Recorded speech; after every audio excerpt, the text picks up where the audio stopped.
rasa pangapura mring pepadhan mring sepadha-padha. Leres Babadana, leres. Gusti niku paring pengayoman mring sedaya titahe. Menawi Yayi Duryudana ping cedhak karo sing gawe kedang gedheke rasa pengayoman mring sedaya para kawula ing negari Astina. Menika sing gawe urip niku ora duweni watak drengki srai jail metake. Yen ping cedhak karo sing gawe urip aja nganti duweni watak drengki jail lan metake. Gusti niku ora seneng mangan bondo negara, ora seneng nilap duit negara. Yayi Duryudana dadi ratu yen pengin keturunan Wahyu Pamujati aja pisan-pisan mangan duit negara. Leres Babadana, leres. Iya. Iya.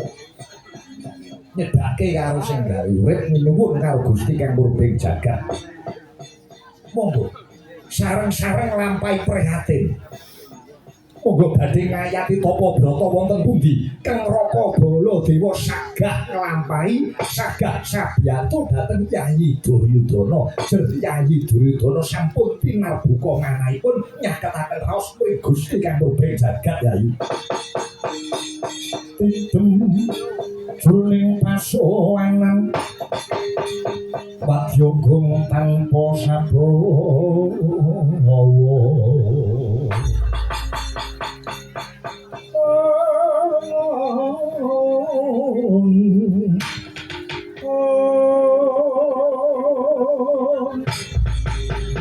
Kapraban dening Sang Nalendra Tama mangu-mangun kaunengan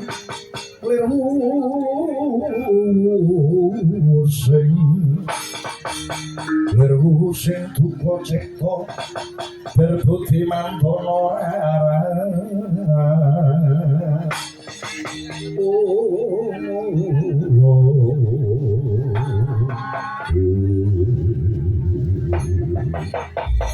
Dereng dalu bidu dalmangan diku Nalendra Ngastina dalah Nalendra Mantul.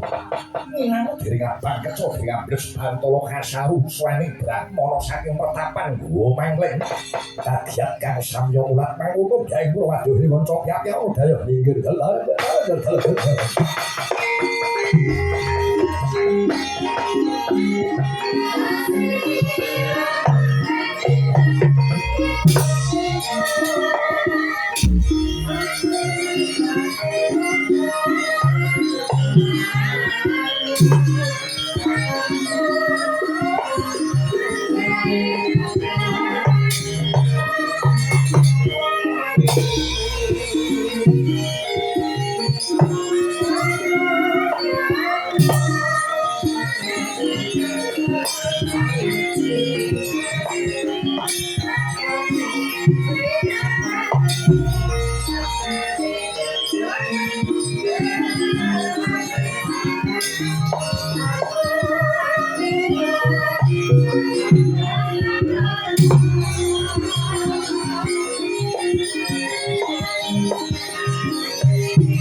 puspita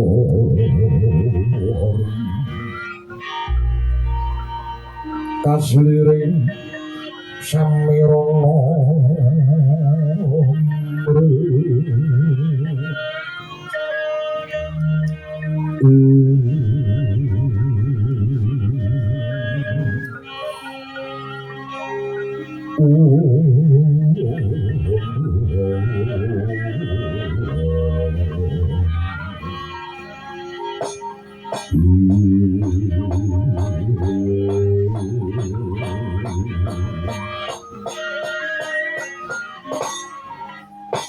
Amit-amit pasang kalimantan bedo sinun Prabu Duryudana nyuwun duka ingkang kathah kula ingkang sumantaka sowan sungkem mangabekti kula mugi kunjuk sandhak padha paduka sinuwun jagat dewa Bathara pangestu para jagat ana brahmana suwading Pandhawa Ngastina ngaturke bekti ya perban sapapa nanging panjenengan wimburi saka pertapan ngendi sapa sing dadi peparapmu ngono dadi apa swagara Ngastina kene kepareng matur kula mlika wingking saking pertapan Guwa Mangleng Sudiamastani kula pun Begawan Kilapawarna Begawan Kilapawarna nggih saka pertapan Guwa Mangleng leres